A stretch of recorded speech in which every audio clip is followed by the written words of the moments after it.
The Silk Report. As smooth as silk. Good evening, good afternoon, good morning.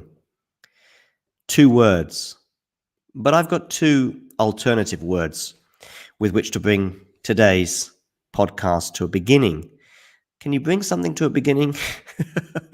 It's that time of night, ladies and gentlemen. 2 words. Carlos Alcaraz. Let me know what you think about today's match. Let me know what you think about today's performance. Is this a good sign or a bad sign regarding his French Open chances? I'm leaning myself slightly towards a good sign. I mean, he beat an erstwhile opponent, albeit a 34-year-old, but someone who's in, a clay court specialist, arguably, but he's in the, what do I have him as a world ranking? Was he 44, I think, in the world rankings? Yeah, exactly, 44 in the world. So that's a decent scalp at this stage of the tournament. And I think the narrative regarding Alcaraz is very different compared to, for example, Tsitsipas, who also won in 5 sets. Sorry, Tsitsipas, who won in 5 sets yesterday, or Zverev, who won in 5 sets today. The narrative is completely different. And Alcaraz also, Felix, how many... I want you out there, by the way, to count how many errors am I going to make this evening. It's a very different narrative, and I'm going to go straight to it by dipping into a tweet here from Jose Morgado saying, Carlos Alcaraz is really something else. He saved a match point at 4-5. Something, by the way, that Zverev also did today in the 4th. And then comes back from love 3 down in the 5th to beat Albert Ramos. 6-1, 6-7, 5-7, 7-6, 6-4.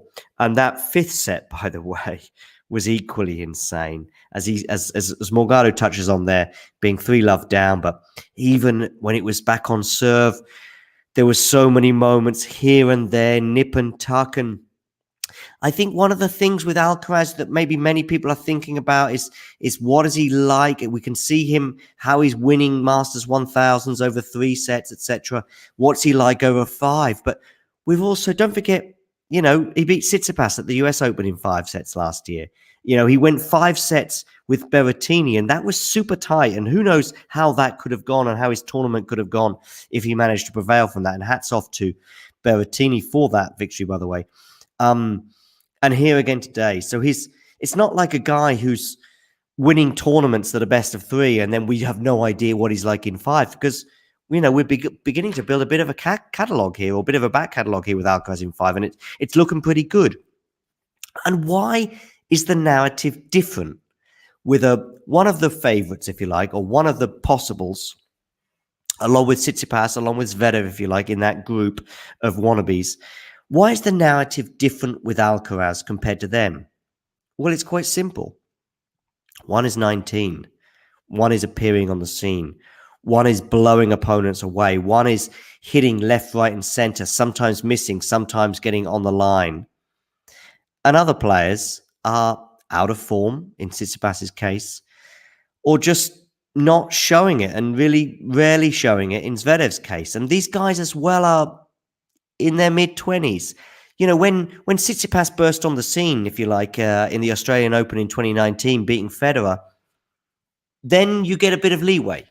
Then it's okay. You win some, you lose some. You lost to Nadal in straight sets that year, but you win some 5-setters, you lose some 5-setters, it's fine. And you get that leeway, and we probably build up the 5-set victories and play down the 5-set losses, especially if they're against stellars of the game. And that's why we're building up Alcaraz's win today. And I don't think really Alcaraz's narrow victory today can be viewed through the same prism as Tsitsipas, Felix as well, although he did win in straight sets today, but he had a 5-set tie match in the first round, or Zverev. And let me know what you think in the chat. Let's have a quick look at the chat while I leave you with an image of those 2 players from their 2 victories today. Although it's kind of interesting because Zverev's image in this picture, it looks very different to the exalted picture we see from Carlos. Hi, Gene. Gene, nice to have you on board. I know that internet issues and also timing issues and being late at night can find it difficult to tune in, but great. Another comment here from Gene. I think the slower conditions made it tough on Carlos to hit through the court. That's why he made so many errors. Yeah, but he's just an aggressive player, and that can happen. I actually sort of watched the whole match, but I was also working my day job as well, so it was quite difficult to keep up with everything. But I could see some things working, some things not. But the mental toughness that he showed in the fifth set to come back from 3-love down, I think it's the one element of Alcaraz's game that we don't know. We almost do know it in Tsitsipas and Zverev's case, which again, I'm using that comparison because I think it's relevant, especially to this last 2 or 3 days. We have a track record regarding Zverev and Tsitsipas. We're building a track record with Carlos Alcaraz in terms of mental strength. I said to a friend of mine earlier this year, I said, this guy's the real deal. And I wasn't, plucking him from obscurity. He'd already started to perform well as he did in Australia and was doing well last year too, as he did at the US Open. But I was saying the one thing we don't know, and we still don't know with Alcaraz, is what's he going to be like on the day of a slam final? What's he going to be like walking out on court knowing this is a big day, if you like? They're all big days, but they get bigger and bigger and bigger. What's he going to be like serving it out for a championship, a major? We still don't know, but the evidence is building that it's looking good, not just in terms of talent, but also in terms of mental strength. Let me know if you think I'm wrong or if you agree with me. Gene saying that Carlos did an amazing comeback. Yes, I agree. Meadow there. To be honest, Carlos is amazing, but he highlights a lack of killer instinct in other players for me. Let's see. But I think you're being a little bit harsh there, Meadow, but let's see.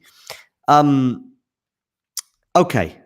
We've had the Carlos thing. Of course, as Gene says there, he's going to be meeting Kryptonite Korda in the next round. Will be interesting to see how he gets on against my pal. Some may say protege in Peter Korda. That's his father. In Seb Korda. When you're my age, you get confused between fathers and sons and generations. But let me know, am I being harsh on Zverev? Am I being harsh on Tsitsipas? Am I being too kind on Carlos? Let me know in the live chat as we move on. So that brings me to the next tweet of the day. Oh, hello. It's our good friend Rafa Nadal, who's cocked up his 300th Grand Slam victory with his win over Corentin Moutet. Am I being a little bit too negative by suggesting that's the only positive? Maybe not only. The foot looks good. The movement looks okay. But there's something just off with Rafa at the moment. There's something off with him when he tried to serve it out. Didn't succeed in doing that. Managed to break and ultimately win the match in that fashion.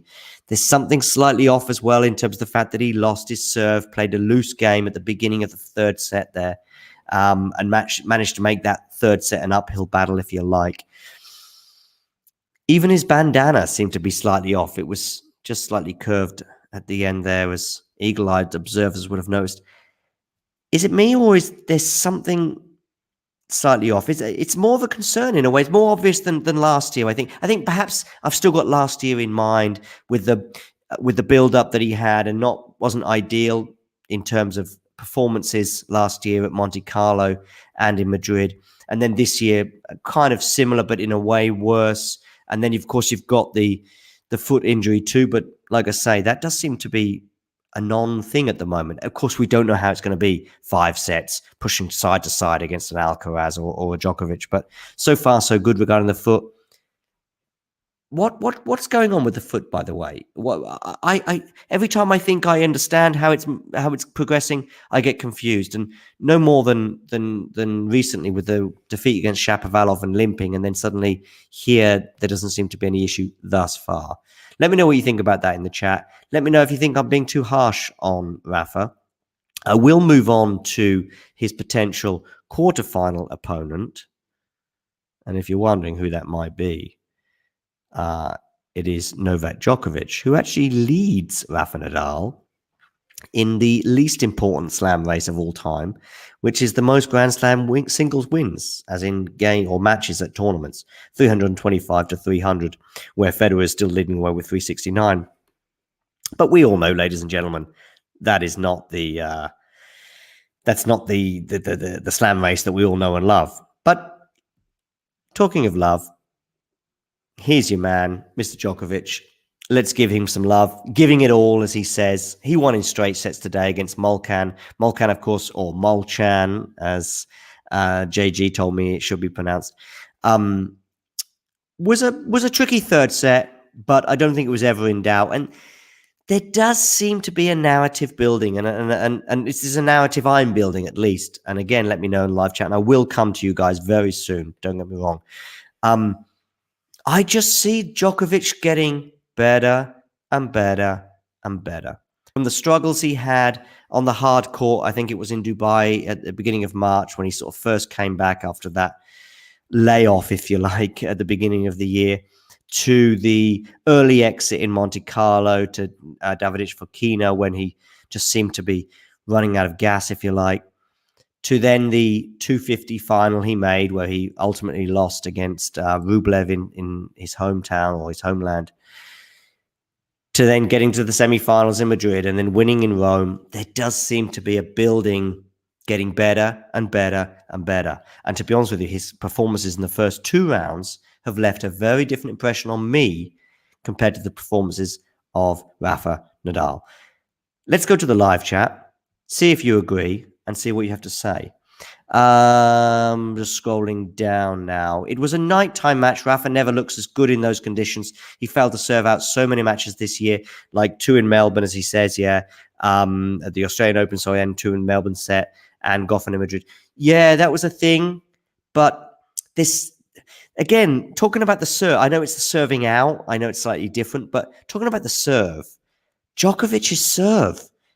He did 6 aces in the first set at Roland Garros in his first match on Tuesday or Monday. And that's a really good start, I think. And I don't know if Rafa had this momentum. Rafa's momentum was building.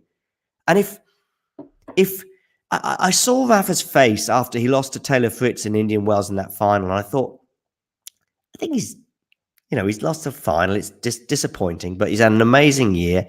But he looked utterly devastated to lose that final against Taylor Fritz. And I think it was more than just the fact that he felt that he lost the match, B, it was Indian Wells, C, it was a Masters 1000 final, and even D, that he'd actually got injured through that tournament.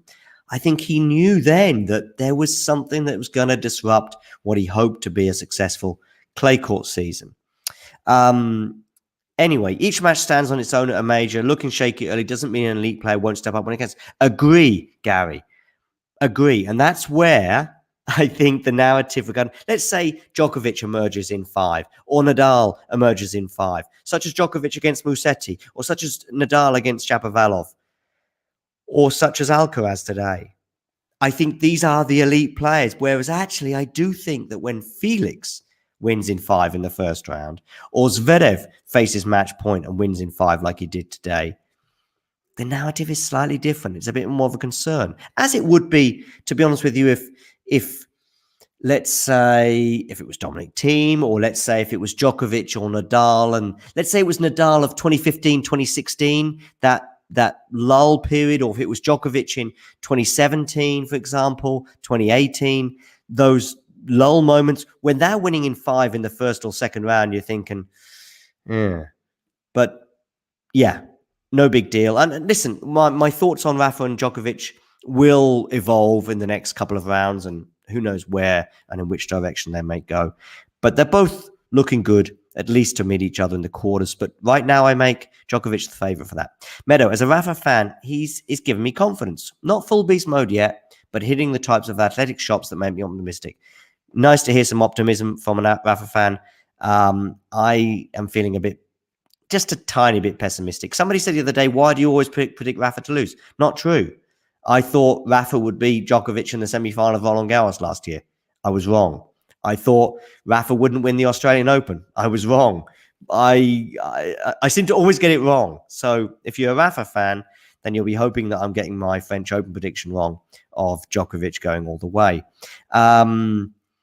Matthew D'Souza there. John, is this the coolest round Roland Garros for a long time? Forecast for second week is the same as the first. I assume you mean coolest in terms of temperature. as in rather than cool. Yeah, I don't know my stats on that, Matthew D'Souza. That's homework for you. Somebody there, by the way, saying Game to Love podcast. I don't know who those guys are. Saying John seems to be wrong a lot. We will be coming to an incorrection of mine, or an incorrect prediction at least of mine, very, very shortly. And you Game to Love people will be getting your glory that you need. But I always think that glory in the first week is not quite the same as the glory at the end of the second week. We'll be coming to that very shortly. Let's go back to our tweets that have there. Mr. Djokovic looking very happy, of course, after his win today. And let's move on to the women, where Emma Raducanu lost in 3 sets today. Let me know what you thought about her defeat. I'll give you some of my thoughts, which are that winning that first set had me starting to think, okay, here we go. She's finally going to get this, constant stream of 3 sets and 3 sets defeats that is kind of contradictory, because she had that US Open run where she won in straight sets all the way. And then ever since then, she's been struggling to win and often losing in 3 sets. And there's been injuries and blisters and all sorts. And I thought, okay, here we go. She's looking good. She's going to go through. She's going to cruise through. Now I started to think in my head, second week, obviously it's only the second round now and she's got a third round potentially to come. But I was thinking second week, that's a great French Open, a great first French Open, setting her up nicely for Wimbledon. Of course, my mind was racing away with myself. Maybe perhaps hers did. And Sasnovich, by the way, was excellent in winning that 3-setter. Unbelievable tennis that she produced in the second and third set. And there were moments when it was getting tight in the third set. The second set was a comfortable set for Sasnovich in many ways, but the third set, Raducanu had break points, I believe, at the beginning of the first game, or the first service game for Sasnovich in that third set, and it was juices here and juices there, and it was nip and tuck, and you kind of felt as though this is a huge game. Sasnovich ended up holding, which was a big hold for her, and she soon after that broke, and then, I think she broke perhaps the spirit of Adakanu. Let me know what you think in the live chat. I'm going to dive back to you guys right now. Sasnovich was much better player, just only got going in the second set. Yeah, I completely agree, son of Robin Records. Nice to have you, by the way, son of Robin Records. If you can click the like button, perhaps, for a change, the like one is this one, by the way, not this one, okay? Just so you technophobes out there, I've got to explain it for you guys. So there you go. Jean there, by the way, Sasnovich gave a double breadstick. Quite a statement. Watch out. Yeah, yes, she did. But that third set was much tighter than the 6-1 suggested, if you like. What else is going on there? I said at the start of the year that Coco Gauff will make a major final this year, Matthew D'Souza. Maybe we've got a huge call to say that, I think, and despite her winning today, nice that she won. I didn't watch the match, so I can't give you any thoughts on it. I just happened to catch a bit of her post-match interview just before we went live. But yeah, she's in the third round at Roland Garros. I heard her asked about playing on clay, and it was quite funny. She said, Coco Gauff said, I didn't even start playing on clay until I was 10. I was thinking, some people didn't even pick up a racket until they were 10. So not bad if you ask me. Jean there saying Emma was too passive in the rallies. I think you might be right. And I don't know. What do you think in the live chat? I think you feel more regret coming off court for being too passive than too aggressive? I don't know. For some reason, psychologically, if you lose a match and you gave it your all and you were just aggressive in the big moments and it didn't work out, okay, but you want to improve, you want to move on, you want to get better, you want to find a solution. Sometimes being too passive can be far more regretful. 12 Travel 21 there, saying Coco Gauff is playing Kai Canopy next. Am I saying Canopy correctly, by the way? Because I know I had some problems in Australia with that. Iga Swiatek is still someone I have many problems with. And the good thing about Iga Swiatek, by the way, let's call her Iga, is that she's not a prominent player. these days, so I don't have to talk about her that often. At least that's something. Ashley, they're saying, watching Emma hurts my soul. All I want is for we're doing a few matches in a row. Yeah, but if you think watching her hurts your soul, imagine being a Dominic Thiem fan. That's all I say. By the way, regarding that, imagine being a Richard Gasquet fan as well. He went out today to Seb Korda, who got a brief mention earlier, my good friend Seb Korda, who he hasn't texted me recently, or ever, actually, for that matter, despite the fact that he grabbed me for a photo opportunity when we briefly crossed paths recently. But anyway, those two Seb Korda, of course, is now going to be playing our good friend Carlos Alcaraz, friend of the show, friend of mine, more or less. Anyway, let's move on. Mukova, there we go. I didn't watch Emma today. I watched Mukova. They didn't happen at the same time, but I know what you mean. Sometimes that's difficult. Matthew de Souza. I watched Mukova, who was super impressive in her win against Sakkari, which then brings me to the next tweet. From a guy who you may or may not have heard of, Jose Morgado, Karolina Mukova beats number 4 seed Maria Sakkari 7-6, 7-6. Super, super tight, as the score in a way suggests. To be honest with you, both, I mean, Mukova definitely brought her A game. Maybe Sakkari was slightly off, especially in the tight moments. Sakkari always felt like she was chasing. Sakkari was behind. Then she'd break back. Then she'd be behind. Then she broke back. It was always quite like that. And I felt that at the end of the first set, that tie break was crucial, because once Sakkari sort of got it back again on level terms, I thought, okay, off you go. And Mukova, at the beginning of that tiebreak, was like a train. And really, although it was only to 5, I always felt Mukova was going to win that first tiebreak. And that's how it turned out. I think her best tennis today was just slightly better than Sakkari's. And now it brings me to some thoughts on Sakkari. Sakkari, by the way, is somebody that's close to my heart in many respects. I've got this bet with JG regarding where she'll finish in the rankings compared to Ons Jabeur. I have Sakkari. Here's Ons Jabeur, who'll be finishing higher at the end of the year. Which also, by the way, brings me to another point of JG's today, is that he had Mukova beating Sakkari in his bracket, which he insisted I mention upon. So that has been ticked off. Great. But hats off to Mukova. And listen, that's a pig of a draw. And perhaps me predicting Sakkari to get to the final was a little bit more heart than head. And really, I should have thought about the draw, because Mukova in the second round, my goodness me, that's a tough second round, whoever you are. Anyway, no top 10 left in the bottom half of the women's draw. So it's a pity that she didn't negotiate that second round for Sakkari's point of view, because things would be looking good. Bencic is the highest ranked player left and faces, she would have faced Andreescu later. But if I'm not wrong, Andreescu went out today. Let's have a quick look at some of the results that I have skipped over. I mean, Felix didn't even mention because there was no drama, which is, hats. We did that last night. Isner winning in straight sets. Hachanov through as well. Cuevas, after his heroics in the first round, is now out. Cam Norrie just quietly going through. Taylor Fritz out. I know clay court's not his thing, but whatever. We've touched on Zverev. Lucky boy, I thought today. I thought Baez was unbelievable. I thought Zverev... Listen, just quickly on Zverev, during that match, I thought some of his antiques were a little bit... we're not talking Acapulco levels where he's smashing rackets against umpires' feet, but, I still think some of the line calls that were ultimately justified, and he's just trying to apply pressure on the umpire.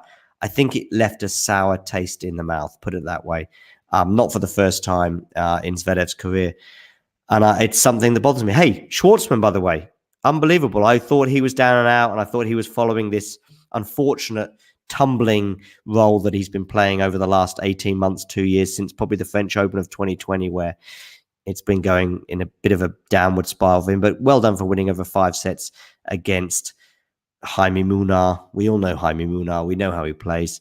Van der Zandschulp. How about that? That's better, no?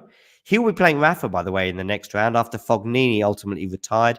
Is that good news for Rafa? Is that bad news? Let me know what you think in the live chat. I'll be addressing that shortly. Seb Korda beating the unbelievably, beautifully aesthetic Richard Gasquet. Nadal will be disappointed not that Gasquet's gone out of that side of the draw, given that he has a pretty favourable record against Monsieur Gasquet. On to the women, Azarenka going through, decent win against Petkovic, of course. Adakanu we've already touched on. Kerber winning in straight sets there, nice. Anisimova continuing her good form after the first round win against Osaka. Coco Gauff, already mentioned. Canopy 2. Fernandez, are we forgetting Fernandez? Also let me know in the live chat what you think about that. Did Anisimova beat Osaka, or was it Tomljanovic? I don't know. Let me know in the live chat. Correct me if I'm wrong. Bencic there being Andreescu as well. We touched on that too. And nice to see Parry cruising through for the, can I say diminutive? She's pretty short. Let me know as well how tall she is. Going to come to the live chat before we mention tomorrow's games, etc. Games, matches. What's going on? Zapata, what an amazing run from a qualifier. One might think that the person who posted that perhaps has her as a has Zapata, as a top qualifier. Would be cool to see Fernandez in a slam final again. Prefer Coco though, says KC. Nice. Mukova versus Anisimova, nice. Fernandez played well today. Didn't watch Fernandez. She's been off my radar. And I love Fernandez and she's exciting and amazing, but perhaps she's off my radar because I don't really see her as a clay court person. Probably good news for Rafa that Fognini is out. Yeah, maybe, but I don't know if you remember the Fognini-Rafa match at the Australian Open in 2021. It was very one-sided on the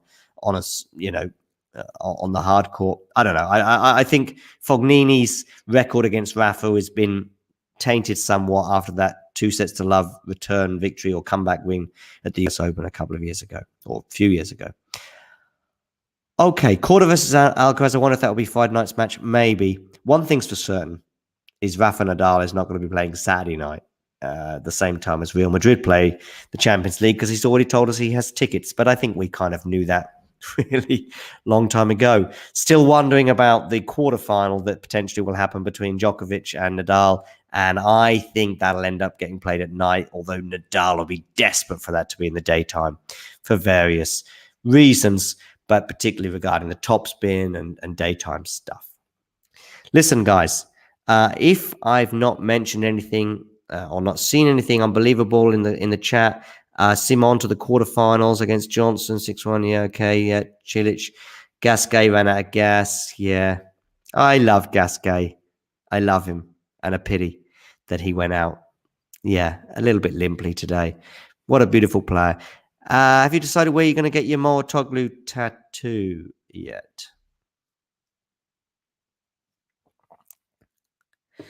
No.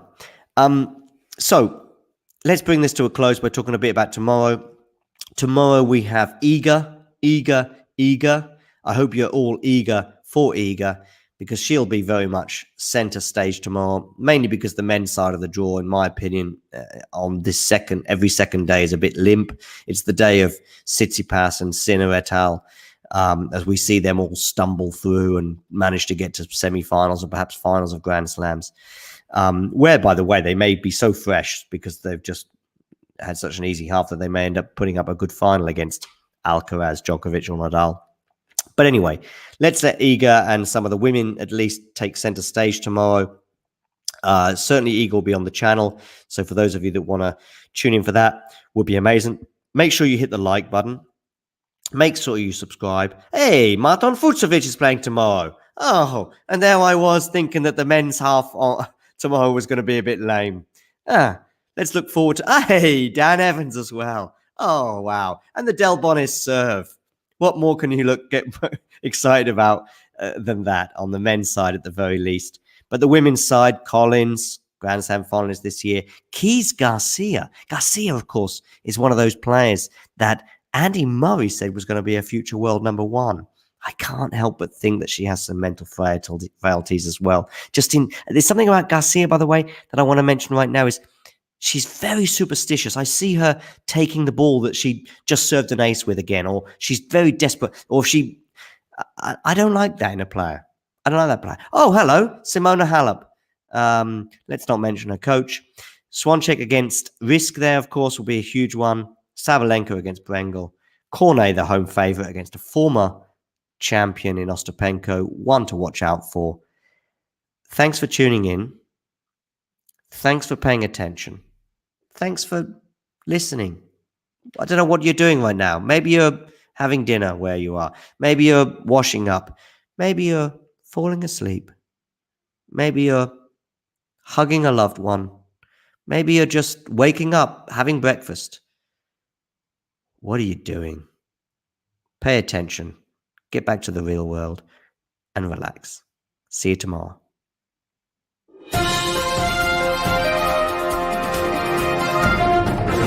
The Silk Report.